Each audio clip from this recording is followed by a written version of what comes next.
안녕하십니까. 세부 39번째 시간입니다. 이번 시간에는 모션 벡터에 대해서 살펴보도록 하겠습니다. 이 모션 벡터는 이제 여러 가지 명칭이 있는데, 갤런트 교수는 이걸 디렉션이라고 얘기를 했고요. 그리고 유명한 그 시프트 알고리즘에서는 이제 코레스폰딩 포인트라고 이제 얘기를 합니다. 그래서 어떤 거가 다 될 건, 다 모션 벡터에 관한 얘기이기 때문에, 저희 제목을 이제 모션 벡터라고 이제 정했습니다. 이 슬라이드는 전에 말씀드린 건데 이제 다시 한번 말씀드리면, 이 세상에 움직임이 없다면 세상은 2차원입니다. 그러니까 즉 우리가 이제 눈 카메라로 잡는 그 모양은 전부 2차원이기 때문에 그 3차원이라는 거는 이제 볼 수가 없죠. 이제 카메라에서. 그래서 3차원을 구별하기 위해서는 물체가 움직여지거나 아니면은 카메라가 움직여야 됩니다. 그래서 이렇게 움직였을 때 여러 가지 이제 모양이, 같은 물체가 여러 가지 모양으로 변하는 거를 보고 이거는 3차원 물체구나 라는 거로 이제 인식을 하게 되는 거죠. 그래서 같은 경우라면은, 즉 이러한 그 모양을 봤을 때는 이게 여기서는 이제 2차원인 경우를 이렇게 그릴 수가 있는 거죠. 이 2차원인 경우도 있고, 여기서처럼 이렇게 좌표가 있는 이제 3차원 경우도 있는데, 같은 형태라면 확률이 높은 쪽, 즉 우리가 매일 보는 주사위인 경우에 이제 계속 이렇게 나오죠. 그래서 그거를 3차원이라고 이제 인식을 하게 되는 거죠. 즉 확률이 높은 쪽을 택하게 되는 겁니다. 그래서 이렇게 좌표가 3차원은 좌표가 이제 있어야지 되는데, 3차원 좌표는 이제 쭉 우리가 보는 그 물체에서의 로컬 좌표에서부터 쭉 이어가면은 뭐 이제 계속 그 우주에까지 가는 이제 글로벌 좌표, 이렇게까지 넓어질 수 있다. 이렇게 전에 X 파라미터에서 설명을 드린 적이 있었습니다. 그래서 이제 패턴은 이제 같은 MV끼리 이제 묶는다고 그랬죠. 처음에 이제 사람이 태어나서 어떤 그 패턴을 누가 가르쳐 주는 게 아니기 때문에, 어떤 그 어떤 물체는 어떻게 생겼는가 하는 패턴을 알기 위해서는 이제 그 같은 물체가 움직일 때 모션 벡터가 같아지는 것들끼리 이제 같이 묶는 거죠. 그래서 같은 이런 식으로 물체가 이제 RF를 넓혀가면서 같은 RF에 들어가는 같은 모션 벡터, 같은 크기를 갖는 모션 벡터는 이제 같은 물체다, 이런 식으로 이제 인식을 하게 되는 겁니다. 그래서 이게 말은 쉬운데 사실 이게 모션 벡터를 검출하다 보면은 같은 물체인데도 불구하고 이게 그 주변의 배경이라든가 어떤 그 잡음의 그런 요소 때문에 모션 벡터가 다르게 나오는, 검출이 되는 경우가 있습니다. 그래서 그런 경우에는 이제 오류가 생기면 이제 패턴이 달라지게 되죠. 물론 이제 한 번 봤다고 해서 그 패턴이 생기는 게 아니라, 그 물체를 계속적으로 보면서 계속 수정을 해 나가기 때문에, 뭐 모션 벡터가 한두 번 틀린다고 패턴이 달라지지는 않겠습니다만, 어쨌든 간에 모션 벡터는 제대로 구하는 게 중요합니다. 그래서 이제 그 다음에 시프트라는 이제 알고리즘이 있는데, 이거 굉장히 유명한 거죠. 이게 모션 벡터를 구하는 가장 유명한 방법입니다. 그래서 시프트라는 것은 뭐냐면 스케일 인베리언트 피처 트랜스폼의 약자입니다. 이게 1999년 데이빗 로어 교수가 이제 개발을 했는데, 이 물체의 크기 회전 레벨에 관계없이 이제 대응되는 점들을 이제 추출해내는 그러한 이제 알고리즘입니다. 그래서 이 시프트 알고리즘은 이제 모든 점에서 대응점을 구할 수는 없고요. 이제 그 특징이 있는 그런 점들에서만 이제 이런 식으로 이제 모션 양을 이제 그 대응점이죠. 여기서 이제 코레스폰딩 포인트를 해서 대응점이라고 그러는데, 대응점들을 이제 구해내게 되는 거예요. 굉장히 많은 계산량이 필요한데, 이게 여기서도 보시겠지만 사실 이게 여기서 이 그림은 이제 이 그림입니다. 그리고 여기서 이제 대응되는 거는 이제 이 그림인데, 이게 크기도 달라지고 여기서 이제 크기가 커졌죠. 그리고 이제 회전이 됐어요. 이제 로테이션이 됐는데도 이게 굉장히 이제 그 서로가 연결이 잘 돼 있는 거를 보실 수가 있어요. 근데 이제 이런 것들은 간혹 가다가 이제 연결이 잘못되는 경우가 있는 건데, 이거는 화소 레벨만으로 같은 대응점을 찾는 거는 이제 거의가 아니라 그냥 불가능합니다. 그러니까 어떤 그 우리가 이거는 박스인데, 과자 박스 뭐 그렇게 생겼는데, 이거는 뭐 어떻게 생겼고, 이게 지금 어떻게 놓여 있고, 각도가 어떻게 놓여 있고, 어떻게 회전이 돼 있고, 크기는 얼마 있고, 이런 걸 다 알죠. 그래서 그렇게 물체 인식이 끝나서 어떤 의미가 완전히 파악되기 전까지는 화솔 레벨만으로 봐서 그거를 대응점을 찾는다는 거는 100%는 찾을 수 없어요. 100% 찾는 거는 불가능합니다. 그래서 이러한 잘못된 이제 찾아진 그 점들이 나오게 되는데, 사실 이제 그 해보신 분들은 아시겠지만 이런 경우는 물체가 뭐 이렇게 크기도 커지고 뭐 회전도 달라지고 했다고 그러지만, 이 경우는 굉장히 좀 특색 있는 부분들이 많은 거예요. 그러니까 매칭이 쉬운 경우죠. 그러니까 거의 두리뭉실하게 가는 그러한 이 패턴이 거의 없는, 그리고 아주 일반적인 그런 패턴들 같은 경우에는 사실 이렇게 찾는 게 거의 불가능합니다. 그러니까 이거는 잘된 케이스 중에 하나라고 이제 생각을 하시면 될 것 같아요. 그래서 그래도 이제 시프트 알고리즘이 굉장히 이제 유명하고 가장 잘 찾는 알고리즘 중에 하나인데, 그래서 이제 그 시프트 알고리즘을 이제 어떻게 그러면 이게 이렇게 잘 찾느냐라는 거를 이제 보도록 하지요. 그래서 맨 처음에 이제 그 오리지널 이미지는 보통 이제 이 두 번째 옥타브에 있는 거를 이제 많이 사용을 합니다. 그리고 이제 이거를 2배를 확대한 이미지라고 보시면 되는데, 어쨌든 간에 여기서부터 이미지를 계속 이제 축소시켜 나가는 거예요. 여기는 한 번 이제 확대시키고 여기는 2번 축소시키고, 그래서 이게 이미지 사이즈가 바뀔 때마다 이걸 이제 옥타브라고 그럽니다. 이제 그 음악에서 얘기하는 옥타브하고 같은 거고요. 그 다음에 이제 이 각 옥타브마다 이제 가우시안 필터링이라는 걸 통해 가지고 이제를 계속 이 이미지를 좀 흐리게 만들죠. 블러링을 이제 시키는데, 그 블러링 시킨 거를 이제 스케일이라고 그럽니다. 이게 스케일을 이제 음악에서 보면 이제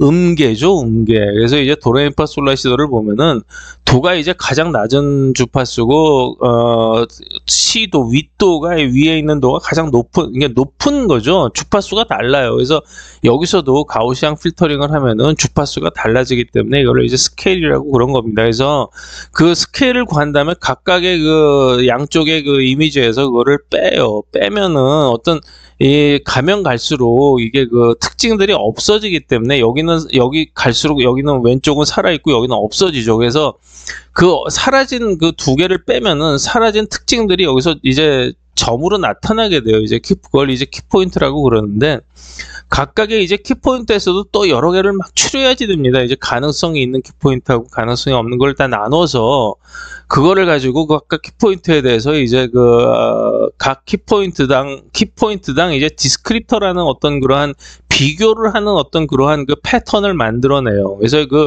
이 디스크립터 끼리로 이제 그 비교를 하는 겁니다. 그래서 이제 디스크립터가 굉장히 중요한데, 그래서 여기서는 이제 가우시안 필터링 할 때 얼마나 흐려지는가를 이제 예로 이제 들어놓은 거고요. 그래서 그 디스크립터를 이제 보면은 여기서는 이제 회전이 없는 경우에는 이렇게 디스크립터를 16by 16으로 나눠서, 이거 회전이 없는 경우, 이게 회전이 있는 경우인데, 이게 디스크립터는 16by 16으로 이제 잡고, 그 다음에 이제 그 16by 16을 4by 4로 다 영역을 나눕니다. 그래서 이제 각각의 모든 화소에서 그 그라디안트, 즉 이제 에지의 방향이죠. 그 에지의 방향을 구한 다음에 이걸 4by 4를 종합을 해가지고 이렇게 하나의 그 패턴으로 만드는 거예요. 4by 4당. 그래서 그런데 이제 이게 회전이 있는 경우에는 그 회전이 있는 경우를 빼줘야 되기 때문에 이 16by 16 매트릭스에서 전체적인 전체적인 에지가 어느 쪽으로 갔느냐, 그거를 다 구합니다. 그러니까 16by 16을 해서 이제 256개죠. 256개에 다 이 그라디안트를 전부 다 살펴봐서 가장 많은 쪽에 이제 그 방향이 있는 거를 택해서 그거를 이제 빼주는 거죠. 그래서 이제 전체적으로 된 회전을 빼주고 나면은 이렇게 16by 이렇게 바로선 그러한 이제 4x4가 만들어집니다. 그래서 회전을 고려하고 나면은 이 매트릭스하고 이 매트릭스가 값이 같아질 거다, 이 모양이 같아질 거다라는 전제 하에서 이 스케일에 관계없이 그거를 이제 전부 다 이제 비교를 해서 구하는 겁니다. 얼마만큼 이제 움직였는가를 구하는 거죠. 그리고 나서도 또 믿지를 못하기 때문에 그 쉐입 인베리언트라는 거를 이제 제너럴라이즈드 허프 트랜스폼이라는 걸로 검증을 해가지고 거기에 맞지 않는 거는 또 빼요. 그렇기 때문에 이제 그 상당히 이제 그 제대로 된 검출을 할 수가 있는 건데, 이렇게 해서 그러면 왜 이렇게 해서 제대로 된 검출이 이루어질까라는 거를 한번 의미적으로 살펴보면서 뇌에서는 어떻게 하고 그 뇌에 있는 방법을 이용한 이제 세부 알고리즘은 어떻게 되는가를 이제 비교 설명을 해드리겠습니다. 그래서 그 전에 이제 제너럴라이즈드 허프 트랜스폼이라는 거를 이제 먼저 살펴봐야 되는데, 이게 도대체 뭐냐? 그래서 원래는 이제 허프 트랜스폼이라는 거는 화면 내에서, 그러니까 화면 내에서 라인이 하나가 있을 때, 그러니까 이렇게 라인이 있을 때 그 라인이 를 추출해내는 그러한 알고리즘이었어요. 그러니까 우리는 딱 보면 이게 이제 라인인 거 알죠. 근데 기계는 이게 라인인지 아닌지 알 수가 없는 거예요. 그래서 어떻게 추출할까? 그래서 그 원리는 뭐냐 하면은, 여기서 그 이 XI, YI라고 표시된 점과 XJ, YJ라고 표시된 두 점에서 이제 그 지나는 이 직선을 봤을 때, 이 직선의 그 방정식은 y 이퀄 a-x 플러스 b-죠. 근데 이게 여기 이 직선에 대해서만 a-고 b-가 되는 건데, 일반적으로 어떤 점을 지나는 직선의 방정식은 y 이퀄 ax 플러스 b예요. 그거를 여기서는 지금 x좌표하고 x축하고 y축의 좌표로 봤는데, 그거를 A축하고 B축으로 바꿉니다. 그러니까 A하고 B축으로 바꾸면 그 방정식이 어떻게 이걸 어떻게 바뀌냐면, B는 마이너스 XA 플러스 Y가 되겠죠. 근데 이게 I점하고 XJ점을 다 지나니까 거기다가 X하고 Y를 대입을 하면은, 여기 이 점은 어떻게 되냐면은 마이너스 XJA 플러스 YJ가 되고, 이 점은 마이너스 XIA 플러스 YI가 돼요. 그러니까 이거 뭐 해보시면 아실 거예요. 근데 이 점에서, 그러니까 A하고 B의 축을 쓰는 이 좌표계에서 이 같은 직선에 소속된 그런 점들은, 이제 이러한 점들은 어느 한 포인트에서 다 만나게 됩니다. 이거 생각해 보시면 이제 그렇구나라는 거를 아시게 될 텐데, 그래서 이거를 쭉 다 그거를 구해본 다음에, 각각의 점에서 다 구해본 다음에 한 포인트에서, 즉 여기서 이렇게, 이거 세 점인 경우죠. 그래서 세 점인 경우는 선이 세 개가 생기는데, 이거를 축적행렬이라고 그래요. 그러니까 축적행렬에서 가장 값이 높은 포인트를 잡으면은, 이게 이 포인트를 잡아서 이때 A 값하고 이때 B 값을 가지고 다시 XY 좌표로 돌아와서 선을 그어보면은 이 세 점을 지나는 직선이 된다, 이런 얘기예요. 그래서 직선 검출에 쓰였는데, 이거를 이제 제너럴라이저로 해서 임의의 어떤 그 모양, 임의의 쉐입에 대해서 구하는 걸로 이제 이게 발전이 됐습니다. 그래서 이거를 제너럴라이즈 허프 트랜스폼을 가지고 이제 원도 이제 검출할 수가 있는데, 이제 이건 어떻게 하냐면은, 여기 표에서 보시다시피 여기 모양을 검출할 수 있는 최대의 이렇게 그 임의에 이렇게 선을 그어요. 어떤 그 센터라는 점을 하나를 임의적으로 찍은 다음에 여기서부터 각 에지에 이제 해당되는 거를 찍는, 그러니까 센터는 결국 이 모양 안에 있어야지 되겠죠. 그래서 그거를 이제 전부 R은 I하고 A, 그러니까 각각의 여기서 찍고 여기서 찍어서 전부 여기서 이제 이 에지에서 접선이 되는, 즉 직각이 되는 각도를 알파 이거를 구하고, 이건 파이 세타죠. 이건데 이게 그러니까 결국은 이 센터에서 에지까지의 거리하고 각도, 즉 거리하고 각도를 쭉 표로 모아놓은 겁니다. 이 표에 의해서 이 천재 프레임을 이 표로 만들고, 그 다음에 여기서 이제 이게 빨간색으로 표시된 게 이제 키포인트죠. 그 키포인트에 대해서 전부 이제 다음 프레임에서 대응되는 점을 구해요. 그러니까 대응점을 구하면 이게 여기 오겠고, 이게 여기 오겠고, 이게 여기 오겠고, 이게 이렇게 오겠죠. 그리고 나서 그 대응점에서 이 각도하고 그 다음에 이제 길이를 보정을 해서 여기서 똑같은 방향으로 직선을 그읍니다. 여기서처럼. 그래서 여기서 축적행렬을 적용을 하면은, 원래 같은 모양에 있는 점들은 전부 여기 하나의 센터에서 주로 이제 뭐 꼭 한 점이 아니라도 이 중심에 모이게 돼요. 그러면은 이 선을 그었을 때 중심에 모이는 것들은 이 점들은 제대로 대응이 된 거구나. 즉 모양이 같은 비슷한 점들끼리 대응이 된 거구나라고 판단이 돼서 이런 점들은 전부 이거는 오케이, 이거는 잘 검출이 됐다라고 파악을 하고 있는데, 그러니까 예를 들어서 이 점이 여기로 매칭이 되는 게 아니라 어디 다른 데로 매칭이 됐다 이거죠. 그러면 그 다른 데로 매칭된 그 점에서 똑같이 이 표에 의해서 선을 그으면 절대 이 센터로 가질 않습니다. 딴 데로 가죠. 그런 거는 빼버리는 거예요. 그러니까 이론적으로는 굉장히 이제 타이트한데 사실은 이게 실제적으로 해보면은 굉장히 문제점이 많습니다. 그러니까 우리가 생각하는 것보다 첫째는 이제 해상도가 낮아지면서 여기서에 대한 각도라는 게 정확한 각도를 찾을 수가 없어요. 이게 떡떡떡떡떡떡 하는 어떤 그 카메라에서 이제 나오는 그 화소수만 있기 때문에 이게 어떤 그 실수가 아니고 그 정수 중에서도 굉장히 러프한 그런 정수죠. 그래가지고 똑같은 각도하고 그거를 찾을 수가 없고 그런 문제점이 있고, 가장 큰 문제점은 뭐냐면은 지금 프레임에서 다음 프레임까지 갈 때 이게 똑같은 모양이 유지된다는 보장이 없습니다. 그래서 이게 그 같은 모양이 나온다는 가정하에서 이거를 구한 건데 그렇지 않을 수가 있는 경우가 많고, 그 다음에 또 하나는 뭐냐면은 이거를 영역을 정해서 이 모양이 제대로 해서 가운데 센터로 모이는 점들만 구하면은 상관이 없는데 전혀 이상한 점을 하나를 엮었다 이거죠. 그러면은 그건 다른 데로 갈 거 아닙니까? 맞는 거였는데도 불구하고 또 안 맞는 건데도 올 수도 있고, 이러한 그 여러 가지 이제 문제점들이 있어요. 그렇기 때문에 좀 그런 면에서 한계가 있고, 그러니까 애매모호한 경우에서는 흐리고 뭐 이제 좀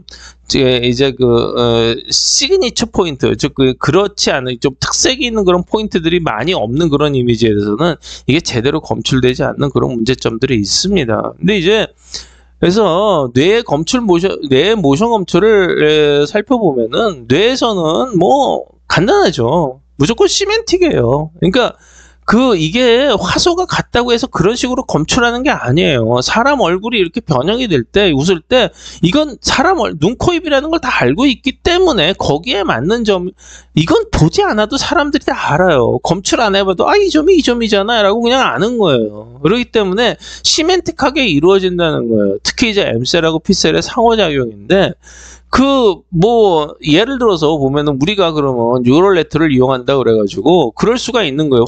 그러니까 어느 지점에, 그러니까 시프트로 찾아보니까 이러한 어떤 그 패턴을 가지고 있는 어떤 그러한 화소 레벨들의 그러니까 조합은 거의 100% 모션 벡터가 이상 없이 찾아지더라 라는 어떤 그런 거를 학습 데이터를 만들어 놓고 그걸 뉴럴 네트로 역으로 돌리면 이거는 금방 알 거 아닙니까? 나중에는 뉴럴 네트상에서 이런 점이 딱 입력이 됐을 때 요거는 제대로 구해줘, 요거는 제대로 안 구해줘. 그러니까 그렇게 뉴럴 네트로 학습시 홀려도, 그러니까 러닝을 시켜도 안 된다는 거예요.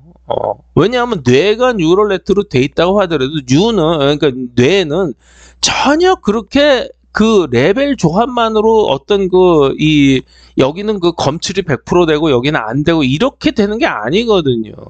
그러니까 어떤 그 패턴 중에서 이건 눈이고 코고 이러니까 코의 입의 끄트머리 여기 끝부분은 어디로 가도 찾을 수가 있어요. 여기 뭐 조코처럼 약간 왕창 이렇게 찢어져서 이게 올라가도 이게 전체가 입술이라는 걸 알기 때문에 끝 포인트가 우리가 얼마든지 딱딱 지적을 해내는 거예요. 그렇기 때문에 어떤 시멘틱이 들어가지 않으면은 모션 벡터 검출량은 절대 이루어질 수가 없다. 이렇게 생각을 하시면 돼요. 그런데 이게 웃기는 얘기죠. 보면 이게 닭이 먼저냐 달걀이 먼저냐의 얘기가 될 수 있는데, 그러면 움직임이 제대로 검출 안 되면은 패턴을 못 만든다고 그랬죠. 그럼 패턴이 없으면 또 움직임 검출이 안 된대요. 그죠? 시멘틱하지 않으니까. 그러면은 그럼 어떻게 할 거냐? 결국은 뭐냐면 이게 계속적인 이제 반복적인 훈련하고 트라이얼 에러를 가지고 그거가 이제 점점 이제 에러를 좁혀나가는 과정이 인간이 태어나서 쭉 이제 한 몇 년 동안 7, 8년 동안을 계속 그걸 하는 과정에서 그게 이루어진 거예요. 그래서 이러한 단순한 물리량의 물리량의 어떤 움직임의 어떤 그런 것들은 MT형에서 즉 종합적인 어떤 판단, 시멘틱하게 종합적인 판단하는 자료에 불과하다 이렇게 말씀드릴 수가 있어요. 그리고 이제 움직일 때 해상도는 당연히 떨어져요. 근데 역으로 해상도가 높으면 오히려 움직임 검출이 방해가 됩니다. 왜냐하면은 이 전에 프레임하고, 그러니까 현재 프레임하고 다음 프레임이 완전히 똑같다라고 하면은, 그러니까 완전히 똑같은 상태에서 이거 옆으로만 살짝 움직여주면은 높은 해상도가 당연히 도움이 되겠죠. 왜냐하면 다 똑같으니까. 근데 그렇지 않고 모양들이 다 이제 좀씩 변형들이 오기 때문에 오히려 해상도가 높으면은 그거하고 딱 맞는 패턴이 없기 때문에 다른 패턴으로 나올 수가 있는 거예요. 그러니까 해상도가 높으면. 그래서 오히려 그런 거를 하고 색깔도 변하고 막 이럴 수가 있기 때문에 이거를 칼라가 아니고 흑백으로 잡고 흑백에서도 낮은 해상도로 움직임 벡터를 검출하는 거 그게 M셀이죠. 그래서 이제 P셀에서는 고해상도로 물체를 구획을 지어서 여기는 윤이고 여기는 입이고 이런 거를 다 해줘야지 돼요. P셀에서. M셀에서는 안 되죠. 해상도가 낮았기 때문에. 그래서 그 구획들을 이용해서 M셀에서 구획별로 움직임을 검출을 하는 이게 소개가 서로 도움을 주는 어떤 그런 기량작용이 일어나야지 완벽한 패턴을 모션 벡터를 인식을 할 수가 있고 그게 바로 이제 뇌에서 검출하는 방법입니다. 그래서 이 검출도 영역도 큰 구획하고 그러니까 작은 구획, 세세한 구획까지 다 나눠가면서 서로가 쫙 하이어라키컬하게 맞춰야지 돼요. 그래서 이런 식으로 이제 RF 크기를 이제 계속 넓혀가면서 시멘틱한 부분을 맞춰가고 그 다음에 수정해가면서 구획별로 패턴을 매칭을 시켜가야지 되는 거예요. 처음엔 눈, 코, 입 보고 구획하고 그 다음에 이제 얼굴 구획. 그게 이제 뇌에서 이루어지는 이제 검출 방법입니다. 그러면 세부에서 이제 모션 검출을 보시면은 세부에서 모션 검출 방법은 뇌의 방법과 동일해요. 그래서 보시면은 이제 프레임 1하고 프레임 2가 이제 여기서 예를 들어놨는데 이게 현재 프레임이고 이게 다음 프레임이죠. 이게 차가 앞쪽으로 이게 쭉 오기 때문에 여기가 확대되는 거예요. 이 차보다 지금 이 차의 크기가 커요. 그래서 이제 쭉 도는 건데 어떻게 하느냐 하면은 그 뇌에서 하고 똑같은 방법을 하기 위해서는 앞으로 이제 세부에서 계속 시멘틱하게 이제 그 화면을 이제 물체 인식을 해가고 문체 인식을 해가면서 이건 헤드라이트, 이건 본네트고 이거는 뭐 앞에 윈도우고 그런 거를 전부 다 이제 분리해내면서 해야지 되는데 아직 거기까지는 단계가 가지 않았기 때문에 단지 그냥 갱글리언으로 에즈를 구한 거를 보고 그 갱글리언 상태에서만 어떤 그 키포인트를 잡습니다. 그래서 이제 키포인트를 잡을 때는 이제 여러 가지 이제 조건이 이제 들어가는데 이제 어떤 그 조건 중에 가장 큰 거는 이제 다른 데하고 특색이 있어서 구분이 지어질 수 있는 그런 포인트들을 잡는 거죠. 그 다음에 이제 또 한 가지, 베스트 한 가지 특색은 여기하고 여기를 두 개를 빼고 나면은 이제 이러한 그 하얀 차이가 이제 이루어지게 되는데 그 차이가 크면 클수록 영역 범위를 크게 합니다. 그러니까 차이가 작으면 영역 범위를 그러니까 탐색 영역 범위를 이제 작게 하고 이런 식으로 이제 가변을 주어서 그거를 해서 보면은 이런 식의 이제 몸 움직임 벡터가 이루어진 거를 보실 수가 있어요. 그래서 이제 세부의 모션 검출의 첫 번째를 보겠습니다. 이게 이제 물체가 확대되거나 축소되는 그런 경우인데 이게 1, 2, 3, 4, 5, 6, 7, 8 쭉 하나의 프레임입니다. 차가 이제 계속 앞쪽으로 이제 오고 있는 거죠. 이 차보다 이 차 크기가 이제 더 계속 이제 커지는 건데 아까도 이제 보여드렸듯이 여기서의 칼라 이미지를 이제 M셀하고 그러니까 낮은 해상도로 바꾼 다음에 이거를 그 모션 벡터를 구해 보면은 이제 이렇게 여기서는 이제 이렇게 이거는 하나의 그냥 얘에 해당되는 영역법. 요게 펴져 있는 요렇게 근거져 있는 곡의 갱글리안으로 나눠진 하나의 영역입니다. 그러니까 이게 완전한 시멘틱한 영역은 아니더라도 시멘틱으로 가는 어떠한 하나의 그 영역이죠. 뇌에서하고 똑같은 갱글리언 에지를 구한 겁니다. 그래서 두 번째 검출 예를 보면은 이게 이동되는 건데, 오토바이가 이제 그 신호가 이제 떨어지니까 오토바이가 쭉 앞으로 이제 나가는 경우에서 요만큼 앞으로 움직인 거죠. 그래서 이제 마찬가지인데 그 구하는데, 여기서도 보시면 앞으로 나가니까 이게 제대로 된 앞쪽에 이제 벡터가 구해지는 거예요. 근데 여기서 보시면 약간 아래쪽으로 갔죠. 이게 결국 이런 게 문제예요. 이런 게. 그러니까 사실은 여기 이 영역인데, 이 영역은 특별한 게 별로 없어가지고 여기 부분인데, 이게 이쪽은 키포인트로 선정이 되면 안 되는 거예요. 그래서 일부러 이거를 이제 보여드렸는데, 그런 거는 이제 빼게 됩니다. 그 다음서부터 이제 그래서 뺀 걸 보여드리게 되는데, 바퀴하고 이제 여기 그 배경이 되는 거는 이제 모션 벡터가 별이 없는 한 1픽셀 정도 움직인 걸로 나오는데, 그렇게 된 걸로 이제 보실 수가 있어요. 그래서 세 번째는 이제 회전이 되는 경우인데, 바람 계기가 돌아가는 거죠. 그래서 이제 여기 세 개는 구획을 크게 잡은 거예요. 구획을 크게 잡으면은 이게 구획별로 크게 잡으면은 아무래도 특징 있는 그 키포인트들이 많이 생기니까 모션 벡터가 제대로 나오게 되는데, 이거는 제대로 나오긴 나옵니다만 사실 이게 돌아가는 거잖아요. 이게 돌아가는 거고, 이게 이렇게 한쪽으로 이렇게 한쪽으로 계속 움직이는 이러한 운동은 아닌데, 한꺼번에 영역을 한 번에 잡으니까 이런 식으로 나오는 거죠. 그래서 이게 이렇게 돌아가는 건데, 여기서는 전부 이쪽으로 그 북동쪽으로 올라가는 것만 이제 나왔죠. 그래서 이런 회전인 경우에는 큰 거를 잡으면 안 되고 작은 걸로 나눠야 돼요. 그러니까 나누면은 여기서 보면 여기서 이제 여기는 이렇게 사선으로 올라가고, 여기서는 오른쪽으로 이제 오른쪽 약간 내리막하게 가죠. 여기 제대로 잡힌 거예요. 근데 중간에서는 예지가 이게 하나밖에 없기 때문에 사실 이 예지는 여기서 붙을 수도 있고 여기다 붙을 수도 있고 그래요. 그러니까 이건 사실 어떤 그 시그니펀트한 그런 부분은 아니에요. 이런 경우는 이제 약간 잘못 나오는 경우를 보실 수가 있어요. 그래서 이런 것들을 다 제거를 하고, 그러니까 에지가 뭐 화살 레벨에서는 전혀 나올 수 없는 그런 부분들이 있기 때문에 그런 거는 구해봤자 의미가 없는 거죠. 잘못된 경우가 거의 확률이 100%이기 때문에. 그래서 그렇게 안 하고 구해보면은 이제 이런 식으로 이제 나오게 됩니다. 그런데 이제 여기서도 보시면은 이게 아스팔트에 이제 밑에 있는 차선이 그려진 하얀 부분인데, 여기서도 잘못 나왔어요. 이건 어쩔 수가 없어요. 이거는 특징이 있는 거예요. 그러니까 그 차선의 하얀색이 있으면서 도로하고 구분이 돼서 시그니피컨트한 영역인데, 이게 자동차가 앞으로 가면서 그 다음 프레임에서는 이게 사라진 거예요. 그 영역이. 그러니까 그런 걸 커버드 백그라운드라고 그럽니다. 그러니까 물체가 움직이면서 전에는 영역이 있었는데 그 다음 프레임에서는 없어지는 거예요. 그러니까 여기서는 충분히 키포인트로 선정될 만한데 그 다음에 없으니까 엉뚱하게 찾아지는 겁니다. 그러니까 이런 경우는 이제 시멘틱하게 나중에 제거하는 수밖에는 없어요.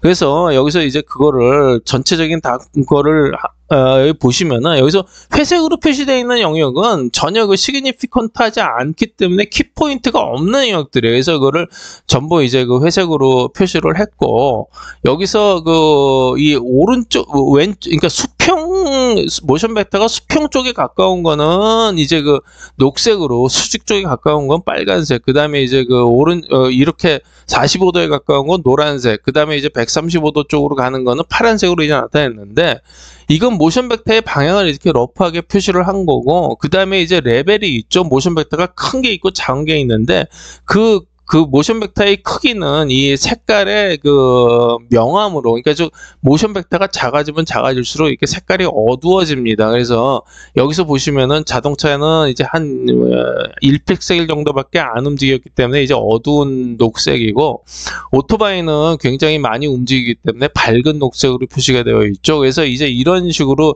표시가 되는데, 결국 이 영역들은 같이 나중에 묶으면 되는 거예요. 그래서 이 영역을 이거 결국 하나의 이제 물체에 해당된다라고 볼 수가 있는 건데, 오토바이 전체가 이만큼씩은 나눠져 있죠. 이거 차도 이제 중간에 끈 게 있고, 그래서 그거를 하기 위해서는 다음 슬라이드 보시겠지만, 이제 영역을 키우면은 어느 정도 이게 윤곽이 잡히면서 이 정도는 하나의 영역이고 이 정도는 하나의 영역이다라는 거를 보실 수가 있어요.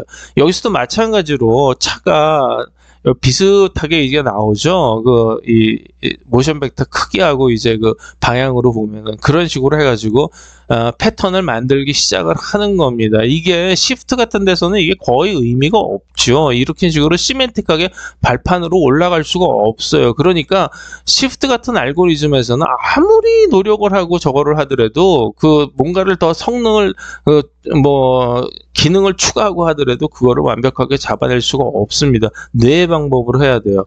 그래서 MV가 탐색되지 않는 경우에 이제 MV의 특색을 보시면은, 여기서도 보시면 이제 아까 말씀드린 그러니까 이게 영역을 크게 하는 겁니다. 영역을 크게 해놓으니까 영역을 크게 하면 크게 할수록 시그니처 포인트들이 많이 생기고 그 영역당 그리고 이제 어느 정도 모션 벡터들이 빈 군데 없이 나오죠. 여기는 이제 영역을 작게 하면 작게 할수록 어떤 시그니처한 영역들이 없어지기 때문에 주로 이제 회색으로 표시되는 경우가 많아요. 근데 영역을 키울수록 이제 회색으로 표시되는 영역이 줄어들게 되죠. 바람개비도 마찬가지예요. 영역을 키우면은 다 거의 제대로 나오는데 이게 제대로 된 벡터라고 할 수가 없어요. 왜냐하면 이게 돌아가기 때문에. 근데 영역을 줄이면 제대로 된 벡터가 나오죠. 여기서는 이쪽으로 움직이고 여기서는 아래로 오른쪽 이쪽 아래쪽으로 약간 움직이고, 그렇죠? 여기서는 약간 위쪽으로 움직이고 이런 식으로 제대로 나오는데, 그 대신 뭐냐면 시그니처 포인트들이 없어지기 때문에 많은 영역들이 전부 이렇게 즉 죽은 그 회색으로 이렇게 표시가 되는 거예요. 그러니까 계속 이 작은 영역에서부터 큰 영역까지 전부 쭉 가면서 즉 스케일을 변화시키면서 이거를 이제 시멘틱하게 영역 의미가 있는 부분들끼리 모아서 그거를 모션 벡터들을 다 추려내야지만 제대로 된 모션 벡터들을 얻을 수 있다, 이렇게 말씀드릴 수가 있어요. 그래서 그의 특성을 보면은 어떤 시그니처 포인트가 없는 경우에 모션이 불가능해져요. 이게 잘못된 값이 검출될 수가 있죠. 이건 공간적 특성이에요. 근데 시간적 특성은 프레임 레이트가 높을수록 프레임 간의 변화가 줄어들겠죠. 그거 당연하죠. 그래서 정확한 검출이 높아져요. 그러니까 1초에 30장의 프레임을 갖는 것보다는 60장의 프레임을 갖는 게 훨씬 더 모션 검출이 좋아지고, 60장보다는 144프레임을 갖는 게 훨씬 더 좋아져요. 이게 시간적 특성이에요. 그 대신 계산량이 많아지겠죠. 그 다음에 세 번째는 영역을 잘게 나눌수록 이제 특징들이 사라져서 MV 검출이 어려워진다. 방금 말씀드렸죠. 큰 영역에서는 잘 되는데 작은 서세한 이러한 것들을 각 영역별로의 작은 움직임들을 검출하기 어렵죠. 그 다음에 방금 전에 말씀드렸던 언커버드 백그라운드. 이 언커버드 백그라운드는 뭐냐? 커버드 백그라운드는 말씀드렸죠. 기존에는 있는데 그 다음 화면에서 사라지는 거예요. 이게 커버드고, 언커버드는 뭐냐면 지금 현재 프레임은 없는데 그 다음 프레임에서 새롭게 나타나는 거예요. 이런 경우에 있어서는 아예 검출이 불가능합니다. 그리고 또 하나는 뭐냐면 아까 제너럴라이즈드 허프 트랜스폼에서 말씀드렸지만, 형태가 변형이 되거나 이제 아메바처럼 움직이거나 회전이 되는 그런 경우에는 이렇게 영역을 작은 데서부터 크기까지 해서 가는데, 이 큰 데에서 이렇게 좀 약간의 도움이 될 뿐 완벽한 도움은 안 돼요. 이런 경우는 좀 도움이 되겠죠. 그런 경우에 이제 참조를 하는 것이 조금 이제 힘들다, 이렇게 이제 말씀드릴 수가 있어요. 그래서 지금까지 이제 말씀드린 거를 종합을 하면은, 패턴은 모양으로만 따지면 안 된다. 현재까지는 이제 전에 강의에서도 말씀드린 적이 있는데, 패턴은 4차원이에요. 그러니까 지금 여기서 이 패턴 많이 보는 그림이죠. 이 패턴은 3차원의 이제 그렇죠. 3차원의 모양을 나타내는 거예요. 그러니까 3차원의 모양을 여태까지 해가지고, 그러니까 3차원은 또 2차원의 이러한 평면을 이러한 그 패턴을 여러 개를 모아서 3차원을 만들었죠. 그랬는데 이제는 그렇게 따지면 안 돼요. 그래서 윙크하고 스마일하고 하는 이렇게 여기서 이렇게 길쭉하게 이제 타임 축상으로 이렇게 직육면체처럼 이렇게 쭉 구획을 그어놨죠. 이 패턴은 그러니까 이렇게 돼야 된다는 거예요. 이렇게. 그러니까 이 패턴이 그러니까 이 하나의 이런 식으로 스페이셜하게 이렇게 패턴이 되는 게 아니라 이렇게 시간적으로 쭉 길게 느려져 그렇게 패턴이 돼야지 된다는 거예요. 근데 패턴이라는 거는 이제 그 뇌과학적으로 보면은 우리가 정지된 거에서 눈, 코, 입이 제대로 인식하기에는 이게 보면 이제 그 프레임으로 가면은 30분의 1초인데 30분의 1초 사이에 정지 영상을 완전히 분석하기가 어려워요. 보통 한 몇백 밀리세컨 정도의 시간이 걸립니다. 이게 그래서 우리가 정확히 뭔가를 알기 위해서는 왜 눈을 한 곳에 이제 고정시킨 다음에 이제 뚜렷이 이제 잘 살펴보죠. 그게 길게는 뭐 1, 2초 정도까지 가야지 되는 건데, 뇌에서 이제 P셀이 작동하는 거는 이제 몇백 미리 정도 가야지 돼요. 그렇기 때문에, 그거를 이제 정지 영상에서 P셀이 어느 정도를 이제 구하면서, 동일하게 그러니까 움직임만 쭉 이렇게 있을 때는 그게 M셀에서 이 영역에 모션 벡터를 가지고 M셀에서 쫓아갑니다. 그래서 그거를 이제 응용을 해서 우리가 이제 MPEG이라는 걸 이제 들어보신 분도 계실 텐데, 이 MPEG이라는 게 모션 픽처 엑스포트 그룹이라고 그래가지고 아날로그적인 영상을 전부 디지털로 바꾸는 작업을 했어요. 저도 여기 이제 참여를 했었는데, 지금 우리가 보는 디지털 TV, 즉 디지털 영상은 전부 100% MPEG으로 코딩된다고 생각하시면 되는 거예요. 그러니까 옛날에 아날로그 브라운관 TV에서 이제 디지털 TV로 바꾸면서 날라오는 신호는 1010이 날라옵니다. MPEG으로 코딩이 돼서 옛날처럼 뭐 이렇게 아날로그 신호가 쭉 날라오는 게 아니라 1010 패턴으로 날라와서 그걸 다시 재조립을 하는 거죠. 그게 이제 MPEG인데, MPEG에서도 보시면은 이제 I프레임하고 P프레임이 있습니다. 그래서 I프레임이라는 거는 P셀을 대변하는 건데, 인트라프레임이라고 그래가지고 화면 하나만, 정지 영상 하나만 놓고서는 이제 그거를 코딩을 하는 거예요. 그래서 이제 P셀이 그걸 코딩을 하고 나면은 P프레임이라는 거는 뭐냐면은 그 전 프레임을 계속 레퍼런스를 하면서, 즉 같은 부분들은 계속 이제 똑같은 걸로 그냥 갖다 쓰는 거죠. 갖다 쓰면서 움직임만 고려하는 그런 어떤 M셀적인 작용을 해서 코딩을 한다고 보시면 돼요. 그러니까 즉 약간 뇌를 이제 약간 좀 비슷하게 만들기는 했지만 전혀 의미가 없는 시멘틱하게 코딩이 하는 게 아니라 그냥 고지식하게 그냥 데이터만 가지고 그래도 이제 많은 데이터량을 줄일 수가 있는 것이 이제 MPEG 시스템이고, 우리가 현재 이제 쓰고 있는 디지털 화상 전송은 전부 MPEG을 쓴다, 이렇게 알아두시면 돼요. 거의 비슷한 거다. 그래서 이제 지금까지 말씀드린 걸 보면은 X 파라메타로 이제 그거를 추출을 해가지고 패턴을 만들고 이제 해야 되는데, 기존의 X 파라메타는 전부 이제 정지 화상에 대해서만 이제 말씀드렸죠. 그거를 이제 모션까지 확대를 해야 됩니다. 그래서 형태하고 모션이 있는 경우를 보시면, 회전이 없는 경우에는 이제 여기서 회전이 없는 경우죠. 이게 쭉쭉쭉쭉 이제 가는데, 이게 하늘색으로 표시된 게 이제 대응점입니다. 모션 벡터를 구하면 이렇게 다 대응점을 만들어낼 수가 있는 거죠. 그래서 P셀에서 여기서는 이제 뭐 하나 프레임 갈 때마다 P셀이 동작된다고 이렇게 그려놓은 게 아니라 그냥 P셀에서 형태 파악을 한다라는 거에서 이제 설명드리기 위해서 이렇게 구한 겁니다. 그래서 이제 크기가 점점 작아지죠. 회전이 없는 경우는 크기가 점점 작아져서 패턴을 점점 작게 이제 그려놓은 거예요. 그러니까 그냥 설명하기 위해서 작게 그려놓은 거지, 뇌에서는 그렇게 뭐 크기 사이즈는 따로 다른 걸로 코딩이 되니까.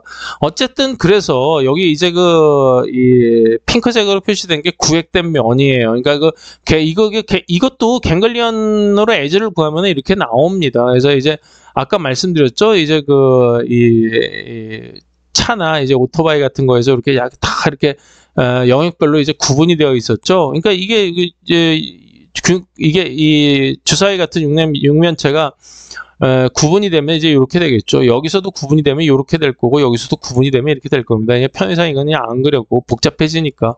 그래서 구획된 면을 보시면은 이게 이제 대응점으로 계속 이제 프레임당 이어가는 거를 아실 수가 있어요. 그래서 이거를 계산을 하면은 XDPO를 이제 알아낼 수가 있어요. 그래서 이 모양이 바뀌면 XCET, 즉 모양을 표시하는 그 파라메타까지 해야 되지만 여기서는 이제 모양이 바뀌지 않는 상태에서는 DPO만 가지고 충분히 계산이 되니까 이런 식으로 쭉 가면서 이게 이렇게 이제 줄어들면은 XDPO가 어떻게 바뀌고 이거를 패턴이 어떻게 코딩이 되는구나라는 거를 이제 아실 수가 있어요. 이것도 사실은 이렇게 크기가 줄어들어도 우리가 3차원이라고 인식을 하죠. 왜냐하면 2차원 자체는 크기가 줄어들질 않으니까. 그래서 크기가 줄어드는 경우고, 이거는 이제 회전이 있는 경우예요. 회전이 있는 경우는 전에도 말씀드렸듯이 그 구획된 면이 여기서 이제 좀 밝은 초록색으로 이제 표시가 되어 있는데 이 면이 구획된 면이 계속 찌그러집니다. 이런 경우는 이제 그 시프트 같은 경우를 하면은 전혀 이상하게 나올 수가 있어요. 근데 이거를 의미적으로 판단을 해서 이게 로테이션이 되고 있는 거구나라는 거를 다 계산을 해서 나오면서 이제 XDPO를 이제 구하는 거죠. 여기서는 크기도 이제 점점 커지는 거고 회전도 되는 경우. 그래서 이제 크기가 커지면서 패턴도 커지고 회전이 되면서 여기서 보시면은 이 동그랗게 표시된, 노랗게 동그랗게 표시된 이 부분이 이 간격이 서로 커지죠? 점점 커지죠? 여긴 더 커지고, 여기는 좁죠? 그런 거가 이제 회전이 되었다는 이제 표시인데, 그건 전에 말씀드렸었습니다. 이런 식으로 해서 이제 패턴하고 회전 간의 M셀하고 P셀의 어떤 기량작용을, 그냥, 설명드리기 위해서 한번 한 예를 표시해 놓은 겁니다.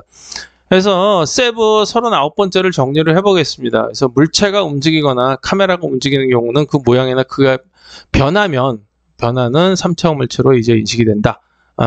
그리고 모션이 같은 영역들끼리 묶어서 패턴을 형성을 하는데 이렇게 형성된 패턴은 이후에 다시 그런 모양의 물체를 탐색할 때 쓰이는 특징이 되는 거죠. 이렇게 모양과 모션은 서로 뗄 수 없는 관계이고 서로 이제 기량작용을 한다. 이렇게 알아두시면 될 것 같습니다. 그리고 시프트라는 알고리즘은 대응점을 구하는 가장 유명한 방법인데 계산량이 너무 많고 이제 모든 점에서 전부 대응점을 구할 수가 없으며 이건 뇌에서도 마찬가지예요. 마찬가지인데 뇌에서는 시메트릭하게 계속 올라가니까 인식을 하면서 올라가니까 거기에 맞춰서 수정할 수 있는 루트가 있다는 거죠. 그게 차이점입니다. 또한 프레임 간 변형이 있을 때와 그다음에 이제 GHT, 이제 Generalized Hopf Transform에서 영역을 설정할 때 문제가 생길 수가 있고 무엇보다도 시멘틱하지 않기 때문에 문제가 생겨도 추후에 수정이 불가능하다는 게 가장 큰 문제점입니다. 그래서 뇌에서의 모션 검출 원리를 보면은 M셀과 P셀의 상호작용으로 이제 시멘틱하게 이루어진다 이렇게 설명을 드렸고요. 세브에서는 뇌에서처럼 먼저 갱글리언 에지를 구한 다음에 그 선상에서 이제 키포인트를 정합니다. 그래서 그 키포인트마다 일정 크기 블럭을 움직이면서 시프트처럼 거기서 그라디언트 벡터를 구해가지고 그거를 묶고 난리를 치고 그러지 않죠. 그러니까 그렇게 해도 되는데 그 계산량이 엄청나서 그거를 저희는 그냥 그렇게 하지 않습니다. 뇌에서도 그렇게 하지 않고요. 근데 시프트에서는 그렇게 할 수밖에 없는 이유가 그걸로 끝나니까. 그렇게 해서라도 하나라도 조금이라도 개선이 된다 그러면 그거를 사용을 하는데 세브나 이제 뇌 방법에서는 위로 올라가면서 시멘틱하게 올라가면서 수정할 그 경우가 사용할 수 있는 횟수가 엄청 많기 때문에 굳이 그렇게 복잡하게 계산량 높이면서 할 필요가 없다는 거죠. 그래서 MV를 구하는데 이제 단순 차의 영역만큼의 이제 탐색 범위를 정하고 구해진 MV들을 이제 시멘틱하게 구획별로 종합 취사 선택해서 최종 MV를 구한다. 이렇게 결론을 알아두시면 됩니다. 그래서 패턴은 결론적으로 보면 이제 패턴은 4차원이다. 그래서 이제 패턴은 4차원 패턴을 만들기 위해서 M셀과 P셀이 상호작용을 해야 된다.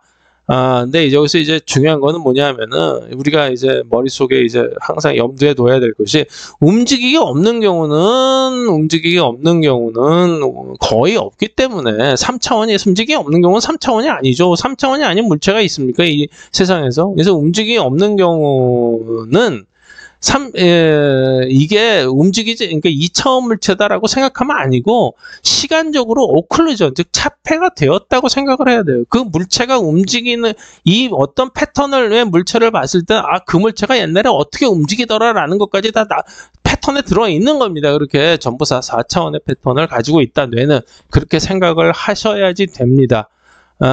지금까지 이제 이번 시간에 움직임에 대해서 전체적으로 살펴봤습니다. 그래서 다음 시간에는 이 움직임을 구했으니까 이 움직임 벡터들을 이용을 해서 디스턴스, 즉 디렉션이 아닌 디스턴스를 구하는 방법에 대해서 설명을 드리도록 하겠습니다. 경청해 주셔서 감사합니다.